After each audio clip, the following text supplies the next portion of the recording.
It's 14. Okay, good afternoon, colleagues. I'm assuming that all the people joining us are probably in the afternoon zone, but in case it's good morning, it should also be good morning for you.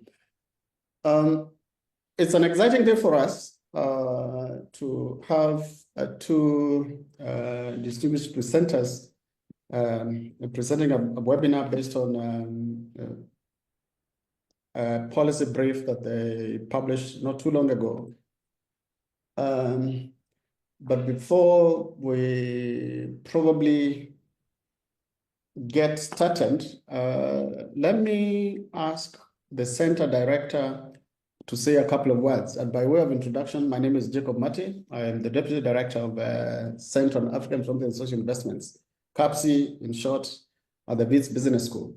I'll ask Professor Moyo to say a few words before we get the program rolling. Professor Moyo, please. Okay, thank you so much, Prof. Mati and colleagues. It is my pleasure to welcome everyone to this webinar that will be focusing on stronger humanitarian engagement requires local knowledge. And I think as CAPSI, we are really situated nicely to host our colleagues Mohamed and Nauja to talk about this project that they've been implementing over a 5-year period. The reason why I say we are probably best suited is strictly because we are a center based here in the Global South, located at the Wits Business School in Johannesburg, South Africa. But we are Pan-African in orientation, and our focus is really to understand the different dynamics and expressions on African philanthropy. And if you think about philanthropy and what it means, you definitely have to understand that humanitarianism is actually one of the beneficiaries of philanthropy in its different manifestations and expressions. So we study philanthropy, we promote philanthropy, we research philanthropy, and we teach philanthropy. And we provide spaces for such conversations to take place, either through these webinars or through our collaborations with other like-minded institutions. For example, every year we hold an annual conference on African philanthropy, and this year we'll be convening in Cairo in Egypt at the end of July. But I find this topic very fascinating for me because we are currently engaged in debates that are talking about locally led development. And that in many ways is an invitation for us to think about what each particular context looks like, what it requires, and the different cultures that in many ways shape our forms of intervention.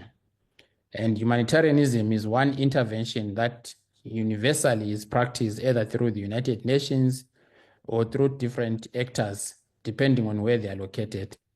But as we know, not all interventions are done appropriately and correctly.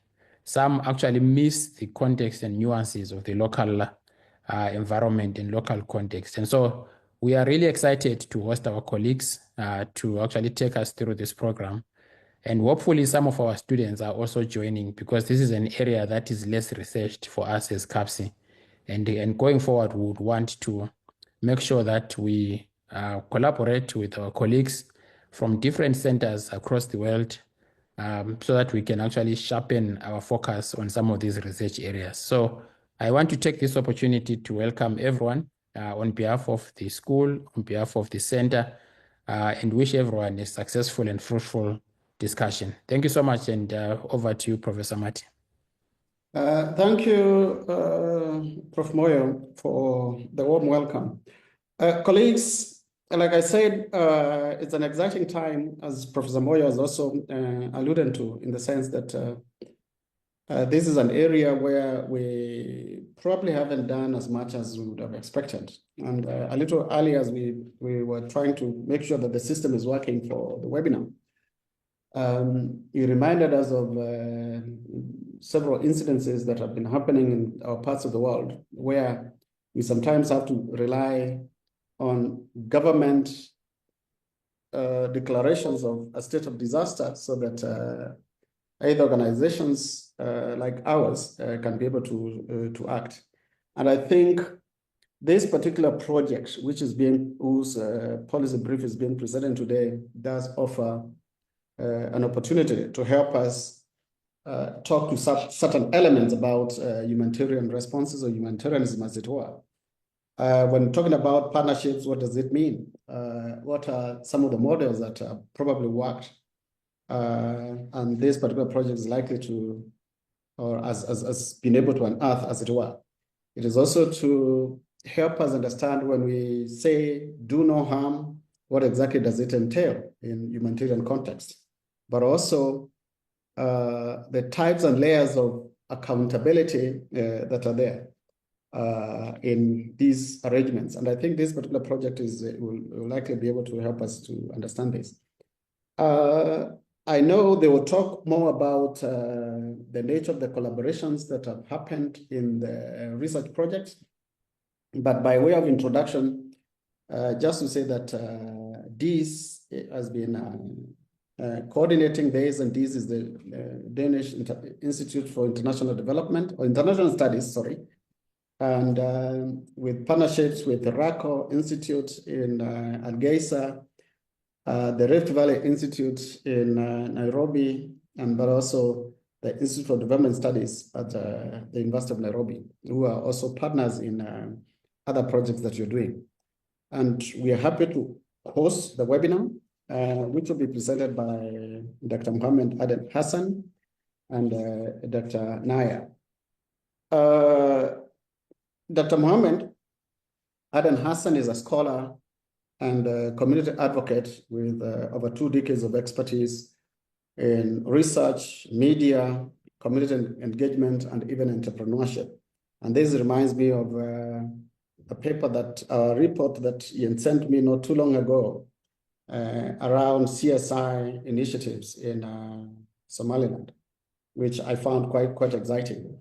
And a couple of years ago, he established a RACO Research Center in Hargeisa in Somaliland, which has had partnerships with, among others, Danish Institute for International Studies, DIS for short, and the University of Nairobi, the Rift Valley Institute, the Peace Research Institute in Oslo, and his current position is also as the editor, or in the total position in Bildan, an international journal of Somali affairs or Somali studies. He has also worked as a senior researcher and project leader in, among others, the Peace Research Institute in Oslo, DFAT, and Stanhope Center for Communications Policy Research, and is primarily focused on social policy, migration, accountability, aid accountability, remittances, youth, diaspora dynamics, and entrepreneurship. And then his co-author is Dr. Nauja Kleist, and Nauja is a senior researcher at the Danish Institute of International Studies, where she works on migration, immobilities, diaspora engagements in relation to humanitarianism and development, hope, uncertainty, climate change, gender, and belonging. And she has been conducting longitudinal studies on Somali diaspora engagements and return, but also in Ghana. She has co-edited the volume titled Hope and Uncertainty in Contemporary Migration, together with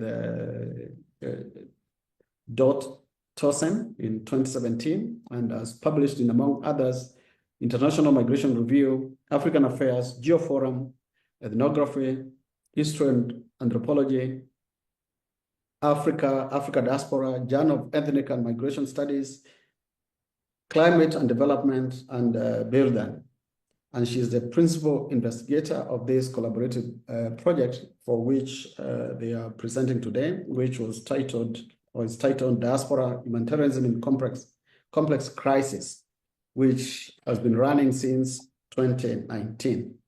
So without much further ado, I'll invite my colleagues to present. And I think Nauja is starting, and then Mohamed will follow. But please feel free to torpedo that arrangement if that is not the case. Colleagues, please help me welcome the two presenters. Thank you.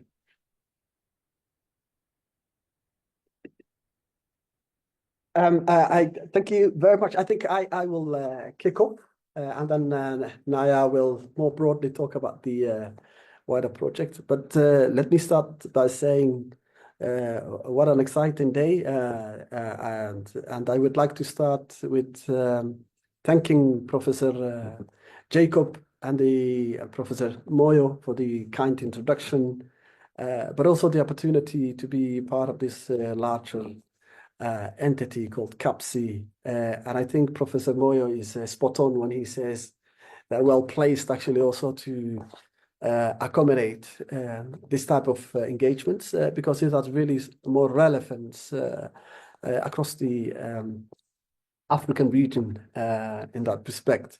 Professor Moyo also, I noted that he's bringing also an additional aspect to the presentation, which we haven't actually looked at, which is actually the connection with the state, and that is a good reason for that, because we were looking at from an international humanitarian perspective versus the sort of local actors, but I think that's equally relevant when you look at these structures and in terms of policy and how long it takes actually to act when humanitarian assistance is needed. So I'll talk a little bit about our brief and just also to leave room for more discussions and questions, because that will be really equally important, and I would be really interesting to see what wider experiences are there and learn also from others in their respective local areas and how they sort of approach this very crucial aspect of localization. And I'll start by saying I think the motivation came from we have two very effective institutions, if you like, the international humanitarian system and the Diaspora humanitarian system, and they both actually have the same aim, which is actually aiding people in need. And we were quite struck by the fact that there is no dialogue between the two, if you like, while they aid the same people who are in need, if you like. So that was a sort of a base actually to move on. And in that respect, before I dive into the brief itself, there are three key messages in that respect. So it's about acknowledging that localization is essential in international humanitarian effort. And there's a good reason for that. Of course, it's acknowledged. So in that sense, collaboration is also essential with local and diaspora actors, because that enhances the efficiency and impact of humanitarian intervention, if you like. So we're not suggesting that these two should merge or be a partnership in the official sense, but I think what we are saying, of course, there are challenges, but these challenges also create opportunities for collaboration, and that requires actually making compromises, and which is critical for effective partnership, if you like. So these are sort of the three key messages that I would like to sort of put out there. And related to that, of course, there are also three takeaways when you look at the importance of actually looking at context-specific approaches, as these align aid with local customs and knowledge, if you like.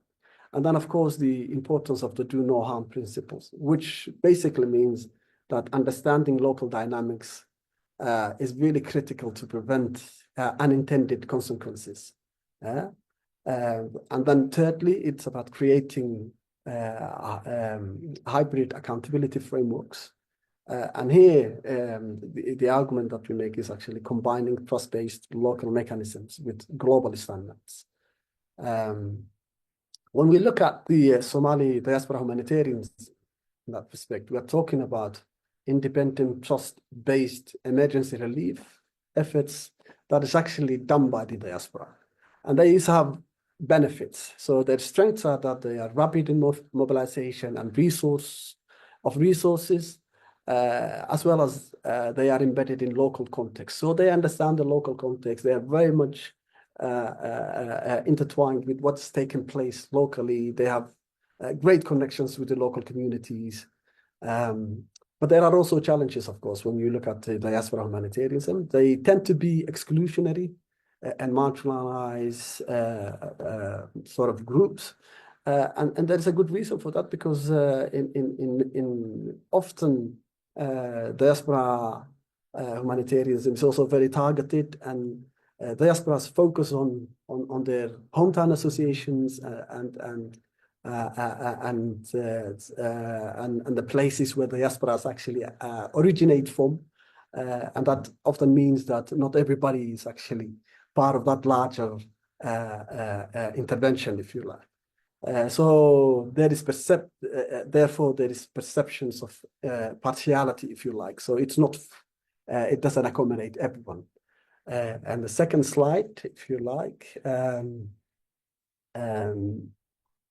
So how do we sort of enhance the collaboration between the international system with its strengths and, of course, the local the diaspora system? So if we look at the international system, we could sort of argue that they are really have benefits in the scalability. They also adhere to global standards, and there is financial transparency, if you like. When it comes to diaspora, their strengths are within sort of the cultural relevance. They are, as I said earlier, faster in response, and they are pretty much accepted by their own communities.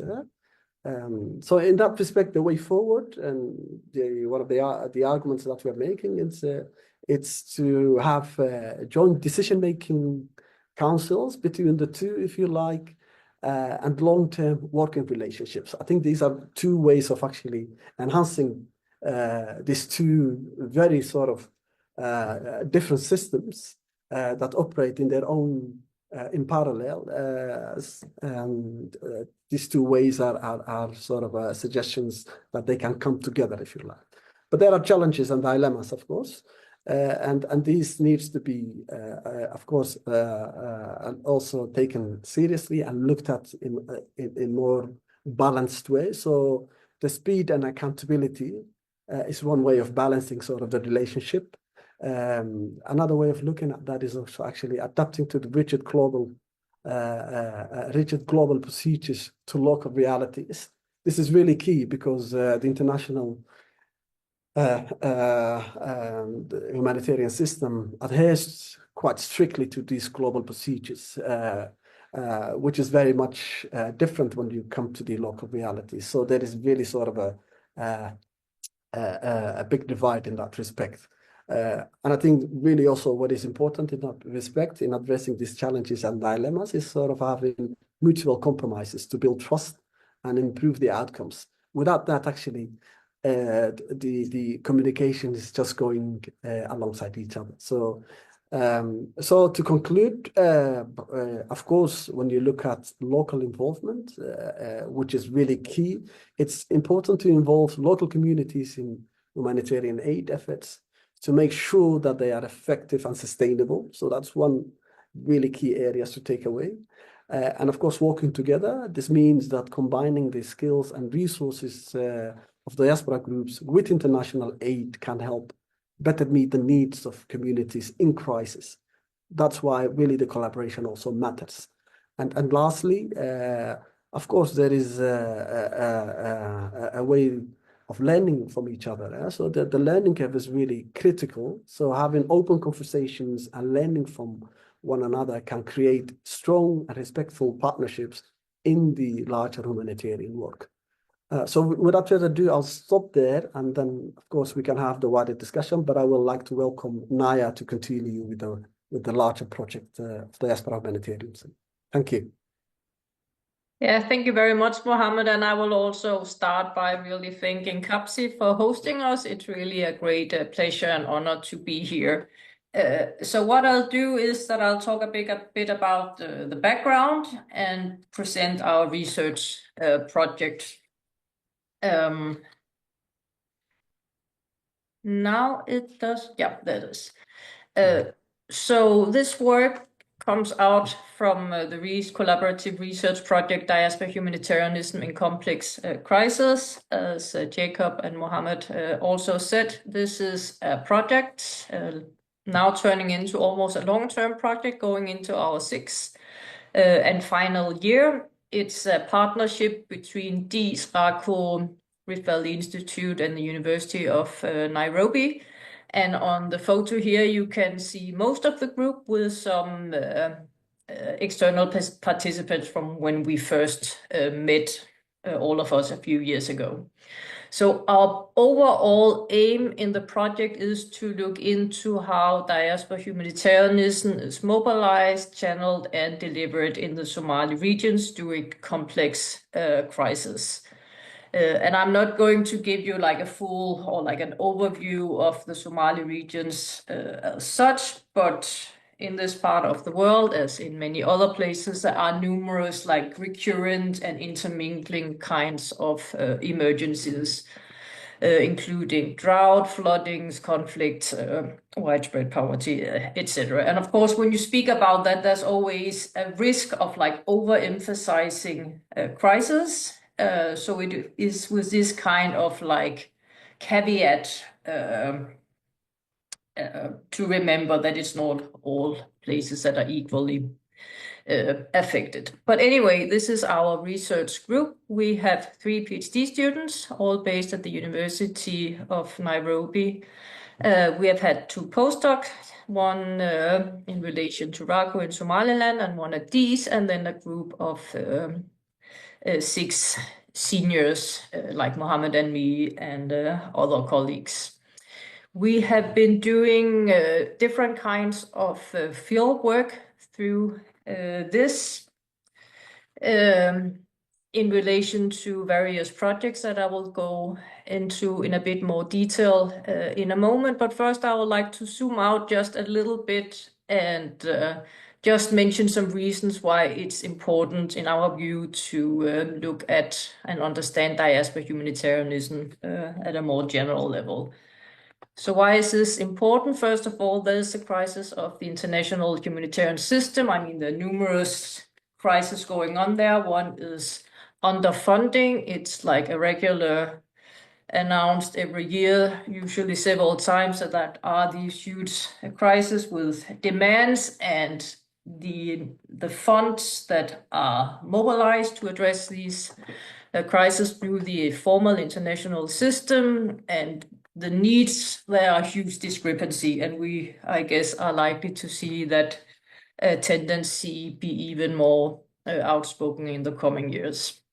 There's also a crisis of legitimacy in some cases in regard of where there is engagement, how it is framed, etc. And then sometimes, as was mentioned in the introduction, it goes very slowly because of the way the system is put together.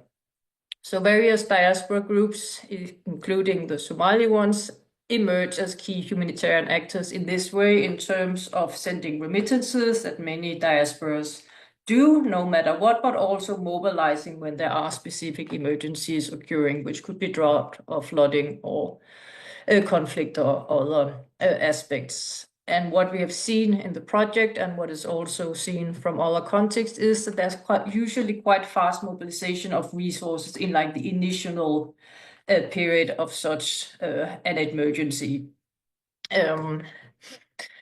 Related to that, diaspora groups are related to their sometimes ancestral, sometimes like countries of origin or birth through family members. So they are often some of the first people to know simply and then able to take action. There's often sustained engagement in relation to especially family-related remittances. So there is this actor which is in a way standing to some degree outside the formal humanitarian system, but who is also in many ways very active and very important on the ground. We see both in relation to the Somali diaspora, but also what we can see from other contexts and other literature, that there's often an ambivalent relation between the international humanitarian system and diaspora humanitarian actors. And there are, of course, differences here to what degree this is the case. There are also examples of collaboration and how sharp or how much distrust there is. I have heard donors talk about that they don't trust diasporas because they have loyalty several places, they are too engaged with their own areas, etc., and others who are really interested in what this can be, what collaboration could look like. But I'll say on an overall level, it is quite ambivalent. And then, of course, in terms of the project, we also aim to contribute to the literature and to policy developments. So just to give you like a visual illustration of the global Somali diaspora, I guess this is well known to most people here. So basically spread all over the world, but with a main residence in the Horn of Africa and neighboring countries. So another way of thinking about that, or not another way, but to put some more perhaps academic terms on it, or to explain it in a bit more detail. So Somali diaspora humanitarianism grow out of these transnational connections between people living all over the world, as we can see here, and their Somali homelands, and indeed family members also around the world. So it grows out of these transnational collections that links different families and homelands, and it also reflects long-term mutual support systems.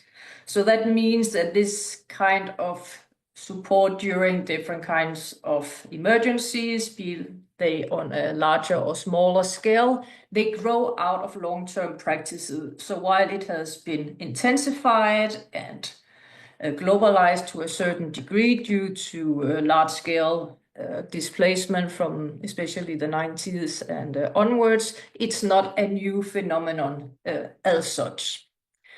It's a kind of engagement that's, as I said, based on family relations, kinship relations. So it means that the relational and the affective dimensions are very outspoken, as are religious and moral dimensions. So it's also giving in terms a part of Islam. And we can also see in other examples than the Somali one that this kind of giving as a kind of moral or social obligation and practice is very outspoken. As Mohamed said, also it mainly takes place outside the formal system, and it's characterized by being usually fast, as I also mentioned, and that the kind of processes and practices are usually trust-based and rely on social control and social trust rather than formalized bureaucratic procedures. So that means that all the time spent on bureaucracy, which is well known from the international formal system and from coordination with the cluster system, etc., that doesn't exist to the same degree, which makes it agile, it makes it fast, but it also makes it difficult to coordinate and control for external actors.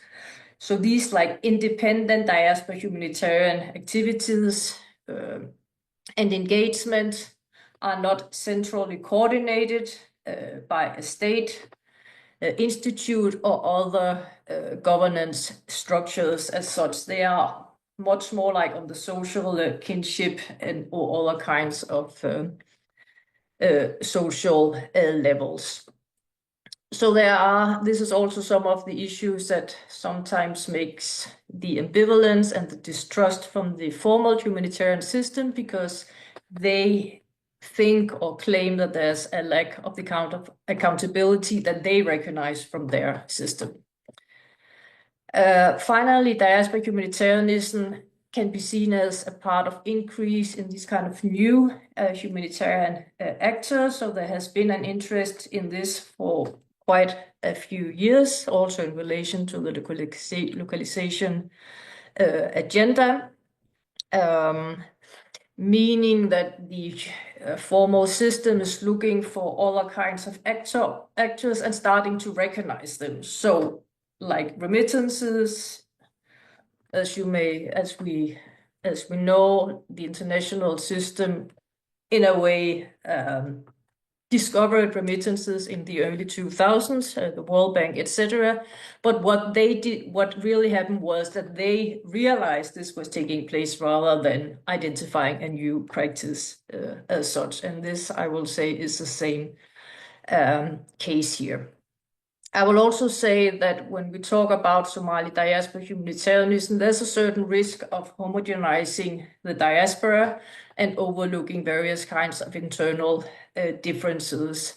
And there could also be a risk of overlooking the importance of local actors, because one of the points that we have seen in our research very strongly is that there is, of course, a lot of collaboration with local actors, and the diaspora may also, there's return from diaspora groups, etc. So it's really much more complex than the diaspora being out there giving to local places. So in the research project, the overall question that we ask is, as I said earlier, what kinds of assistance do Somali diaspora groups mobilize, channel, and deliver to Somalia during complex crisis, and how? So what we look into in our different projects is at a more overall level, so the movement of different kind of phenomena between people and places, so affect, care, but also money, ideas, goods, supplies, etc. We look into the role of various kind of social positions where gender, there's a lot of interest in gender especially, but also in terms of generation. And then we have a question of the effects of mobilizing support and delivering support both for givers and for recipients. And to give you a bit more flesh, so in terms of our 3 PhD students, each of them have their separate project.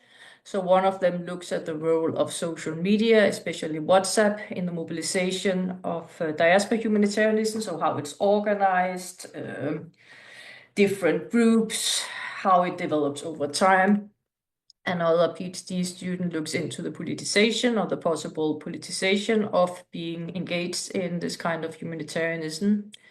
And a third on female Somali businesswomen in Zambia and their humanitarian engagement. And our 2 postdocs, each of them had been looking at the history and involvement of diaspora humanitarianism in the Somaliland case and the power dynamics of diaspora humanitarianism. And so the senior groups also have supported this and have like our own smaller projects also. We have been doing field work in various places. So in Somaliland, Somalia, Puntland, Nairobi, Zambia, in Denmark, in the UK, in Netherlands, plus some online interviews. We started our project just as COVID-19 hit the world, which meant that some of our field work was delayed. And we also had the plan that we discussed when we met the first time, that we wanted to have like a joint case study that we would examine from our different research sites. Then COVID-19 happened. So what we did actually was that we did a collective study on how COVID-19 was perceived and responded to in the Somali context with interviews in our different sites in these places mentioned here, but also in the US and Australia with some online interviews, and that came out with an article this year in January in International Affairs. So we have been doing what could be called multi-sided fieldwork. Most of our PhD, I think all our PhD students and also our postdocs have been doing that. So they have been looking into fieldwork, done fieldwork in different sites to look, for instance, at say Nairobi and Mogadishu, or in Puntland, Zambia. So there is this emphasis on different localities in order to understand how this plays out, which is important when you look at diaspora engagements. We're engaging with a range of different stakeholders. So obviously various kinds of Somali diaspora actors, crisis-affected populations, local and international NGOs, policymakers, and humanitarian agencies.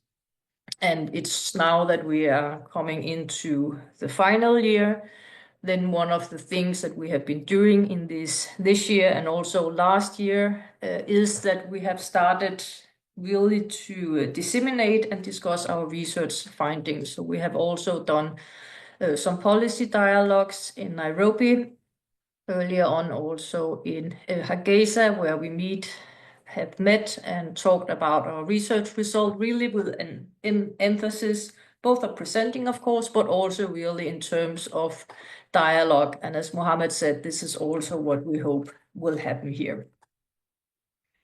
I'll give you two super short examples just to put a bit more flesh on example of diaspora humanitarianism, and this is based on co-authored articles that I have done with two of the PhD students. So one of this is a co-authored paper with Sara Ahmed Kushin, who looks into Somali businesswomen in Zambia and their engagement in Puntland. So this project has a flash flood in Khartoum in Puntland as a case that happened during the Ramadan in 22, and what Sarah shows based on a big ethnographic material from Zambia and also from Puntland is that a group of Somali business women in Zambia were informed just as the flash flood happened, and they were able to mobilize dry supplies and mobilize $43,000 just in one day. What they did was as soon as they were notified, and they were notified those of them who have relatives there and also the chair lady, that they simply stayed up the whole night and they discussed in a WhatsApp group what they could do. And because of their business activities, they were able to fundraise and get dry supplies from their businesses in Puntland and deliver them in the morning. So that was like a few hours after that the flash floods had happened, and well before any national or international humanitarian response to that. It should be said here that when something like this happens, and obviously the first responders are the local population. Then perhaps the next is diaspora actors. But this was an example that was very clear in terms of how fast the response was, and that the businesses enabled this fast response. What the businesswomen also did was that they reached out during their various networks to fundraise a few days after, where I think they managed to fundraise more than altogether $100,000, as I recall, through their different networks, and also because it was Ramadan, where there's an extra emphasis on giving. They also contributed to other diaspora initiatives, for instance, an initiative from Australia where a Somali diaspora group organized to buy medical supplies and send them to Khartoum and Puntland. So it was not only their own initiatives, but also support to other diaspora initiatives.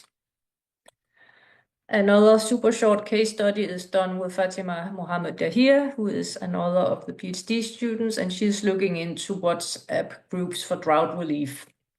Also in 22, when there was a big drought in the Horn of Africa and the southern part of Somalia was very hard hit. So what happened in this case was that a Somali man in Nairobi was notified from his relatives in the southern part of Somalia of the crisis, and he decided to organize a WhatsApp group with some friends and some relatives, all from the same kinship group, and they very fast managed to get a lot of their relatives to join this group, first in Nairobi and in Eastleigh, and then they branched out to relatives around the world, reaching a bit more than 300 members in 3 weeks and managing to fundraise a bit more than $100,000 that they could use to truck food and water to these areas. And one of the findings that Fatima has made in relation to this is that while there are a lot of WhatsApp groups for Somalis in terms of families, friends, etc., where this is constant news is going on, there when there are these emergencies, there are specific WhatsApp group made to address these emergencies.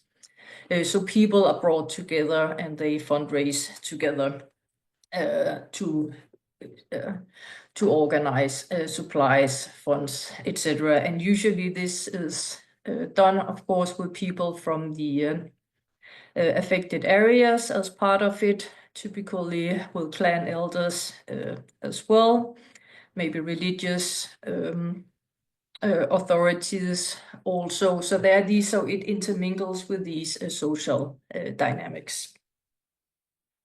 We have done a lot more, but time is running. So I'll just show you some of our outputs here, and you can access all of them and more at our website. You can see it in the corner, which is diis.dk/dhum, or otherwise feel free to reach out to Mohamed and me if you cannot access it. So we have several policy briefs, report, working papers, podcast, some journal articles also, and more will come out this year. So yes, thank you very much, and we really look forward to engaging with you. Okay. Thank you very much, Naya and Mohamed. So, colleagues, I think this is the time for questions that you may have. I already see probably there are two. One is asking around the question of what characterizes as local humanitarian knowledge. So the presenters can be able to respond to that. And then the other one is whether they can be able to get the slides for those particular links. So those two. But even as they prepare for that, if there are people who want to verbalize their questions, please feel free to let us know, and we will give you the rights to be able to ask the questions. But Naya and Mo, maybe in the meantime, you may want to respond to those two as we wait for others. And we have about 16 or so minutes of the Q&A. Mohamed, do you want to give a go on local humanitarian knowledge? You're muted. Please unmute.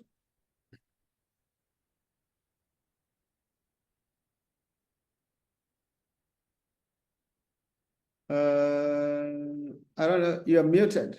Yes. Yeah, Okay. it requires your permission to be unmuted. Yeah? So, okay. Good. I think that's an interesting question. It is about, of course, for us, it's about understanding sort of local cultures and traditions in that respect. And this means it's about building trust with communities. It's knowing about local resources and networks, because these two really matter when you talk about the characteristics of localization. And really, what is also very important in that respect is that you stay neutral in these, especially in conflict areas where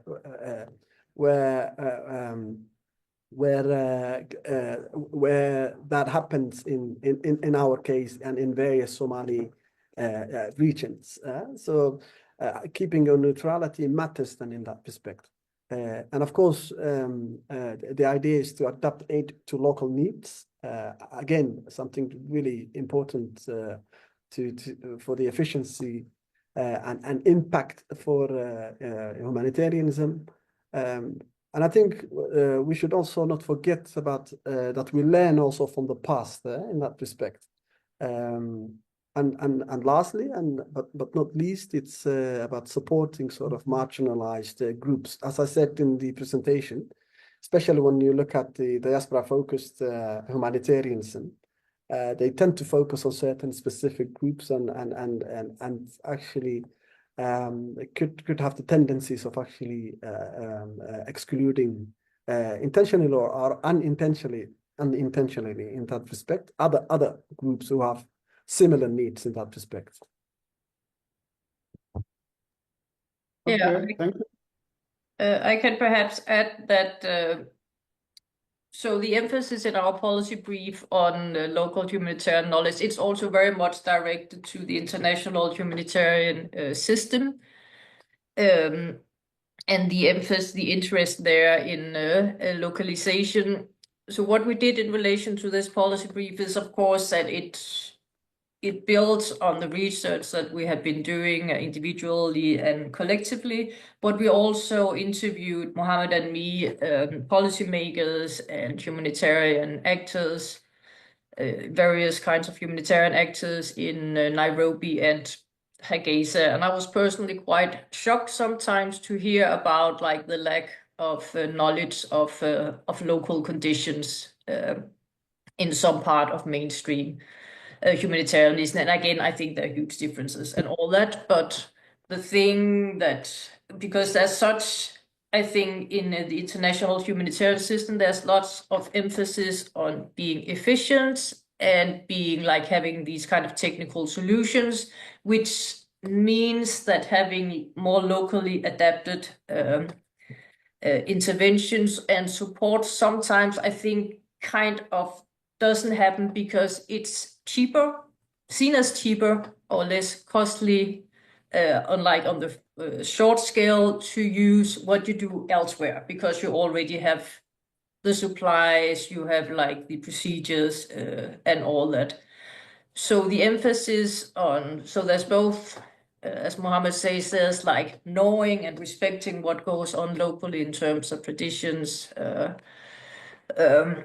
and what is already happening on the ground in terms of different kinds of support. And then the dilemma with, so it may be more expensive to buy locally. It may take more time to do all this, but when we look at what should be the aim of humanitarianism, and if it should be respectful and localized and all that, then it calls for some consideration in terms of changing that.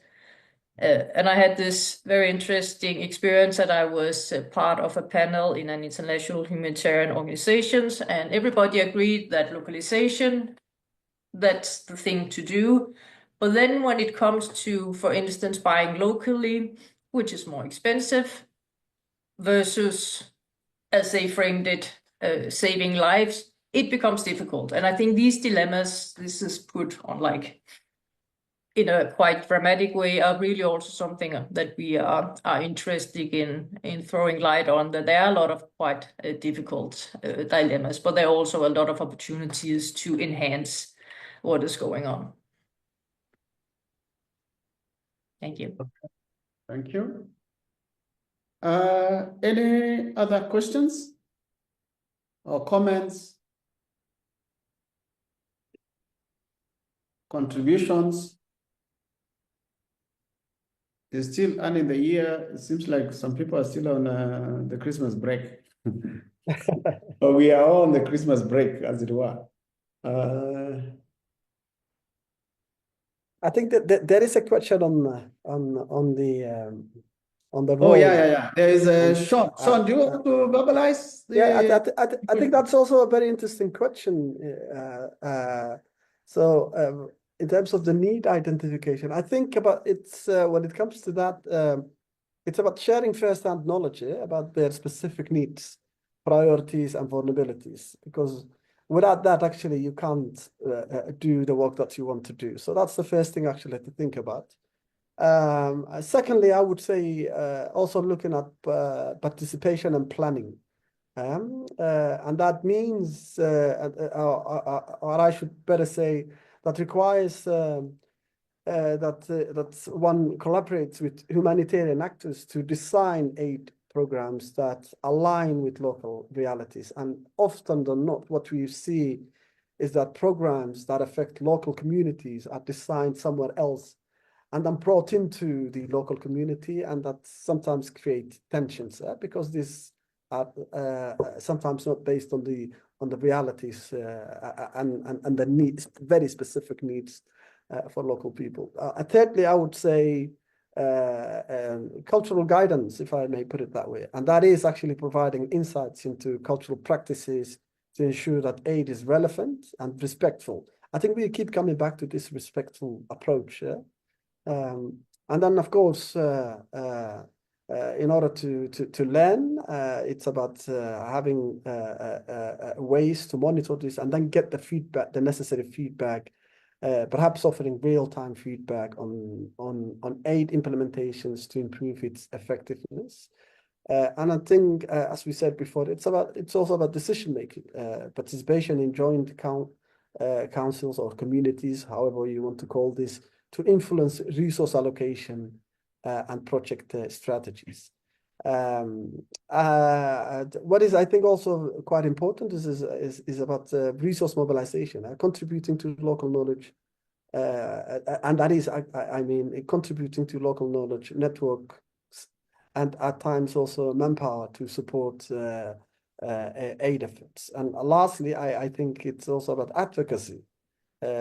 Which I think is also relevant in the sense that acting as advocates for marginalized groups to ensure that you have an equitable aid distribution. So maybe Nauja can add, but I think these are some things to think about, especially when you are talking about what the role and spaces are avoided when it comes to local communities themselves and the risks that you need to look at in terms of humanitarian actors. That was a very good question, by the way. Thank you. Okay. Thank you. Yeah, I think one of the problems is that often in like the international system, they aren't afforded any spaces or roles as such. That said, when we talk about diaspora humanitarianism, there's also a risk of ignoring how many Somalis, for instance, or so-called local people who are actually active in humanitarianism. So sometimes, like the binary can perhaps be a bit exaggerated, because there will be people locally, local staff on the ground who are, you know, it's a bit harder to say what is who is diaspora, who is local, etc. But in terms of like procedures, it's a problem that there isn't this space. And one of the things that diaspora humanitarianism and other kinds of like giving these, we also sometimes use the term vernacular humanitarianism to refer to practices of giving, supporting during a precarity or crisis. So these local practices. And what we see here, and we had a conference that Jacob was also part of in September with case studies from various places of this vernacular humanitarianism, so not only diaspora groups, but also other groups. And one of the conclusions or like the findings coming out across was both that this is like long-term practices, it's not new, but also that this binary, which can often be found in the formal system, there's a big difference between those who give, donors, and those who receive. It's not necessarily as outspoken in relation to diaspora humanitarianism or vernacular humanitarianism, though it may be. I mean, sometimes it doesn't get turned around, but it may be, especially in relation to remittances that can be, again, part of or related to crisis, that receivers and senders of remittances over a lifetime can easily swap around. So there's also this aspect which is interesting to take into consideration. So everything becomes maybe not totally fluid, but a bit less like these are receivers, these are givers when we speak about diaspora humanitarianism. And another point that I would like to make, since we have a bit of time, is also that during one of these policy dialogues that we had in Nairobi last year, we had this discussion, so what can the formal system do? So there are these, as Mohamed talked about, these different setup in terms of having hybrid accountability formats. What we also talked about was that maybe the role, one of the things that the formal or international system can do is to have more emphasis on communicating rather than a wish to coordinate diaspora humanitarian activities. Because that's also what we see a lot, that there is this urge of, if only we could coordinate so we could decide where their resources should go, then we, meaning the international humanitarian system, could be more effective. And there's a very strong, one of the messages from our project is actually that this desire of like an overall coordination of diaspora humanitarianism from the formal system, that's not what we see as a way forward. It's much more like the local aspect, and it's much more that the formal system can communicate certain aspects and have this as an ambition before large-scale coordination. Okay, thank you. Thank you. I think there is another one from Said that is asking, there is a misconception which is driving many Somalis and African youth to migrate overseas, especially Europe. This can be a risky journey. How do we empower young people to do it? To change that narrative. Yeah. And I think in addition to that, probably one of the things that I'm also getting out of this is the tensions between quote unquote local vis-a-vis the international. Tensions between for want of a better word, the informality of the local and the more traditional ways of doing things vis-a-vis the transnational. And I'm wondering how, for instance, or whether you've come across cases where there has been successful collaborations between, let's say, local networks. They could be local but transnational at the same time, for instance, diaspora, even at the risk of the exclusions that Mohamed talked about. They may be clan-based, they may be area-based, and therefore may not necessarily want to go beyond the clan. Whether we have any specific examples of successful collaborations, and if so, what may have informed that, and if not, what are some of the things that can be done to make these important venues or avenues for quote-unquote collaboration, so that at the very least, that communication is happening as opposed to coordination, and things or efficiencies can be injected at both sides of the coin, if you will.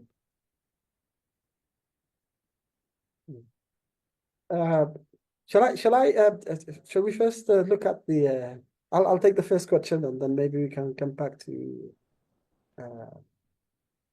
Jacob's intervention. So the question is about, there is sort of a misled concept which is driven by Somalis and African youth to migrate overseas, etc. So, and the question here is how do we empower locals to change the narrative?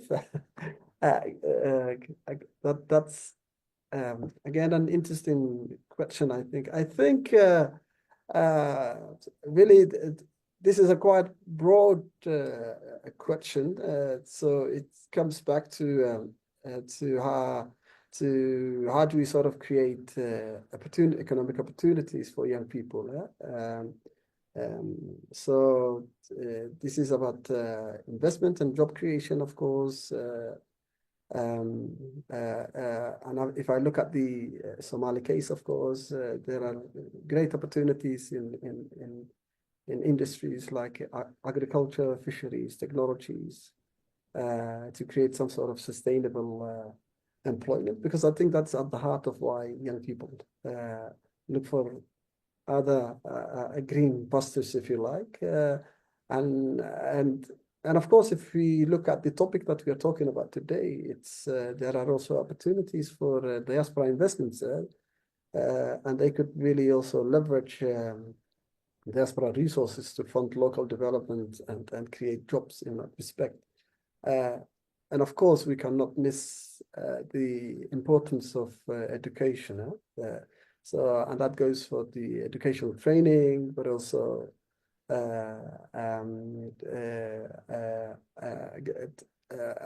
advocating and raising awareness about youth education and opportunities within the country and the risks of migration. This is also really key, because that's often not talked about in a way that actually raises sort of the dangers of migration.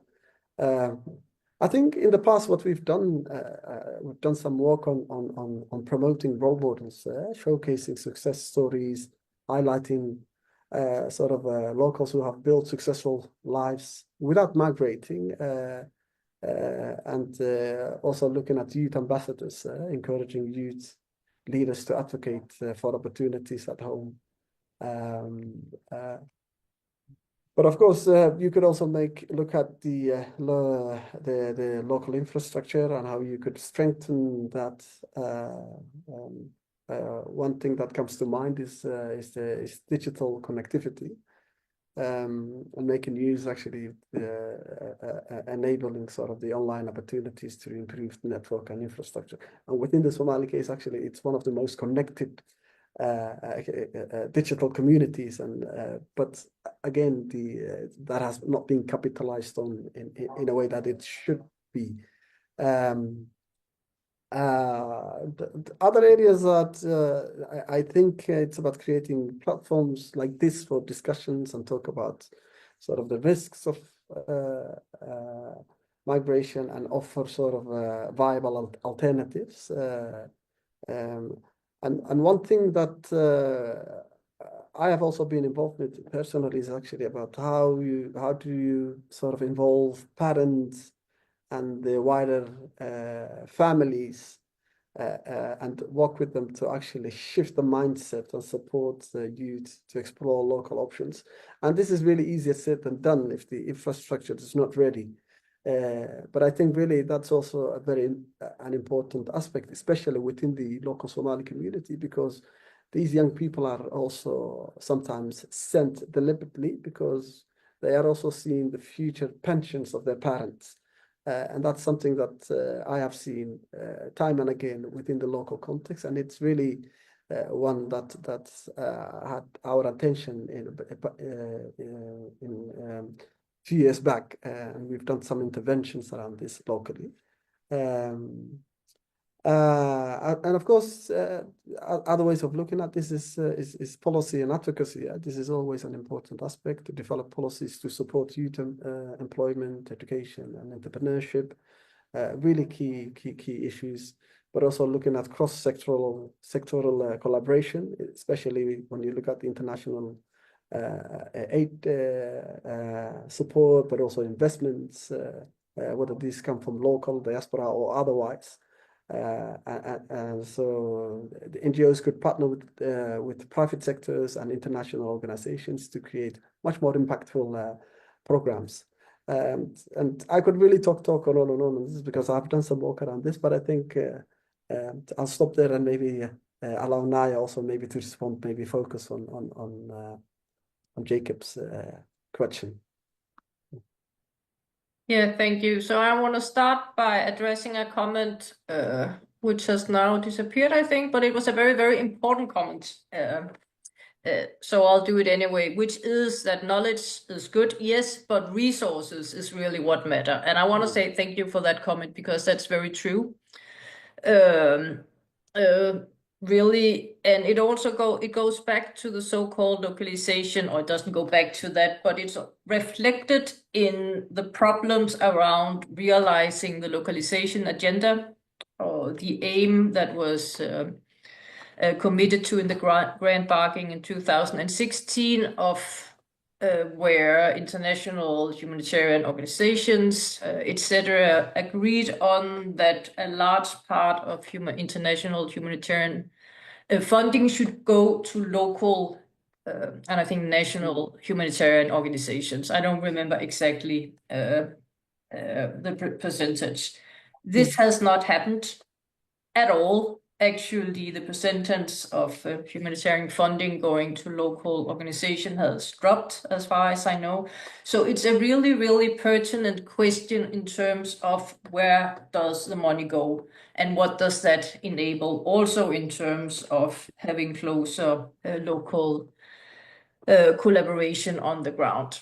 So thank you for that question. I will also say that localization, which is this again, keyword, it has also been criticized from like critical humanitarian studies as like sometimes masking a transfer of risk. So the emphasis on local organization has also come after the so-called war on terrorism, and how it has become more dangerous in many places for especially local humanitarian workers. So there are again dilemmas in relation to this, but the question about resources is of course super, super important.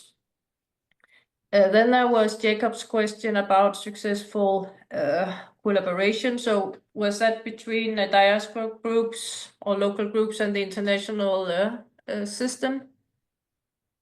Yeah, I think all of them to some extent, in the sense that you find diasporas being quote unquote mistrusted probably by their international colleagues, but also for all the deficiencies, or they may favor certain places, but also locals probably falling under the same basket in terms of whether they can be trusted when they are heavily invested in quote unquote local and maybe exclusive in one form or another. Yeah, I think there are a lot of examples of where diaspora groups have done some kind of interventions, like also the case studies I mentioned, where there has been some delivery of funds or of various kind of supplies, and it as both Mohamed and me said, is going through trusted individuals, which can be business people, it can be religious or local authorities. There's, I think, often with these kinds of interventions, just with the humanitarian, like from interventions from the international system, there's the question about how to keep on funding. That definitely is also the case with diaspora humanitarianism. So when does humanitarian activities turn into development, or should turn into development? So it's not only responding to emergencies, but there's also some preventing effect. These are definitely also questions which are discussed in diaspora, amongst diaspora actors, and I will think locally as well. In terms of like the international system, so what I mainly know of in terms of my own research is how certain like funding modalities to diaspora groups in terms of humanitarianism, but also development activities. So in the Danish context, for instance, there are several funding modalities that offers co-funding to typically registered associations, and that can both be in relation to emergencies, so there's a funding modality for that, but also in terms of reconstruction or development projects. And that's something that I've been looking into for some years, and what we see there, and I've been mainly looking into it from like northern perspective, so I haven't been on the ground, which actually really makes it very hard to say whether they are successful or not. But some of the, anyways, the foundings that I saw in relation to that is that it can sometimes offer opportunities to do projects that wouldn't be done otherwise. So for instance, I looked into some Swedish funding modalities where there was emphasis on human rights, women's rights, minorities, because it's at the time that reflected Swedish development agenda as right-based and equality and all that has since changed. So that some projects there could be funded that maybe wouldn't have been funded anyway. Another interesting engagement activity was that during a big drought, I think in 2017, in the Somali case, a group of Somali Swedish tech young men got together and they made a mapping of the drought in the Somali regions, where it was both indicators where there were the most needs and where there had been intervention. So it was like crowd, I don't know the technical terms, but it was like crowd knowledge in terms of getting this information. So that was also, I think, a very useful and interesting project that went on the ground there. I'm not familiar with any like mainstream humanitarian project that has collaborated with Diaspora or local actors on very equal footing, but they may definitely exist out there. But I unfortunately don't know about it. Okay.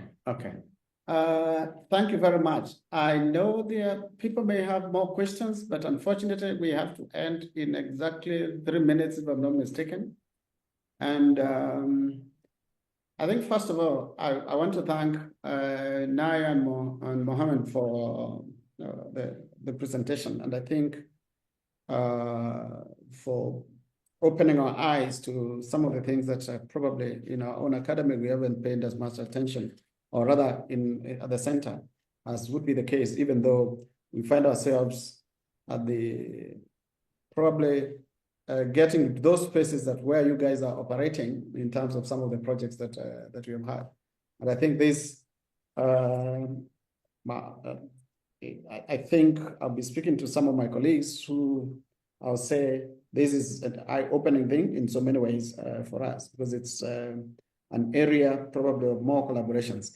I hear some of the things that are coming out of this particular project, and which have been presented today as is important to be able to understand probably why, or to have certain explanations of probably why the Somalia community has continued to exist and survive despite the absence of a central state, or even where we have had such a state existing without the necessary capacity, for instance, to be able to attend to welfare needs as in many other parts of the world, as it were. So I think there's the lens through which this DHAM has been able to do its work helps us make sense of some of these things. It's in all the diaspora connections with Somalis everywhere. And I think the case studies that have been done, the case that you're referring to in Zambia and many others, do give us a sense or a glimpse into some of the things that are happening. And of course, trying to help us understand what does count as local knowledge, as given the responses that you're getting from Said's question are extremely important. But more importantly is also an acknowledgement that, yes, these are important networks, these are important ways of delivering survival or necessary aid so that people can be able to survive and maybe sometimes thrive if it comes to that. Because in some cases, within the larger Somali, some parts of Somali have been able to get a state that is functional to some extent, and even with inputs of, let's say, the private sector, but more importantly, technology. If you're looking at social media and how WhatsApp, for instance, has been able to help mobilize, as it were. I'm also hearing of the need to communicate by international actors, especially international humanitarian actors, as opposed to the need to quote unquote coordinate. Even as they try to coordinate, the most important thing or the emphasis should be on, can they be able to communicate, and that out of those particular communications, they can be able to come up with systems that can be able to work for in various elements. I'm hearing when it comes to local knowledge, it's that particular ability to be able to know all the complexities and nuances of these crises and humanitarian context, which are extremely important in helping to understand what would do no harm, for instance, mean in this particular context, which would mean if you want some effectiveness in the way you quote unquote localize, you need to be aware of all the moving parts or the variables at play. And I think out of all that, we can be able to take critical lessons that can be able to inform some of the interventions at, humanitarian level, especially many of them, once they've been declared humanitarian emergencies anyway, will by very definition involve both international and local actors. Local actors as the first responders. In many cases, they are the ones that are left in the reconstruction and rebuilding their lives and things like that, as it were. So I think with all that, colleagues, please do join me in thanking my two colleagues. This is the first of the many series of webinars that we are anticipating for the year, and we hope that you'll be able to join us as we move forward. I think we will ask the presenters if they can be able to share the slides, and then I think that can be posted somewhere or can be sent to those that are interested. Once again, thank you very much, and we feel delighted by your presence and your presentation and everything else. Thank you very much. Thank you. Thank you very much. Pleasure. Take care. Thanks.